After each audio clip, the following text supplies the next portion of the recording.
As the island state, there's no avoiding the added cost of moving people, vehicles and freight across Bass Strait in and out of Tasmania. In fact, the added cost of doing so is the most significant brake on Tasmanian economic development. To illustrate how great an impost Bass Strait is on Tasmanian economic development, let's take the case of getting a 20-foot container of any sort of goods from Hobart to a North American market.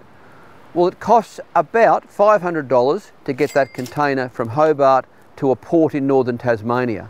Another $1,000 from the port in northern Tasmania landed at the port of Melbourne. So far we're up to $1,500.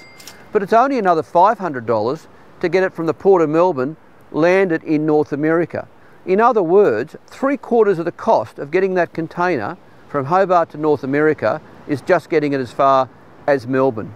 Frankly, no business can afford those sorts of costs, and it puts Tasmanian businesses at a fundamental disadvantage compared with mainland businesses. Now, the difficulty that Bass Strait poses for the Tasmanian economy and community has been well understood for a long time. And in fact, some years ago, a federal government put in place a subsidy arrangement for freight and another subsidy arrangement for passenger vehicles. But regrettably, those subsidies are inadequate. They are at a low level and they're full of holes. Now, the former federal opposition, now the government, did promise to look into this and did in fact ask the Productivity Commission to inquire into Bass Strait and to look at ways to improve things. Now, the Productivity Commission has reported, and there's no joy in that, because they recommended removing the passenger vehicle subsidy and they recommended no additional money for freight. So after years of talk, years of understanding the problem, we still seem to be no closer to a solution. A succession of federal and Tasmanian state governments have left this issue in the too hard basket for too long, when in fact the solution is simple. Have a sensible subsidy applying to all passengers, vehicles and freight travelling across Bass Strait in and out of the state by sea. Now yes, that will cost more money.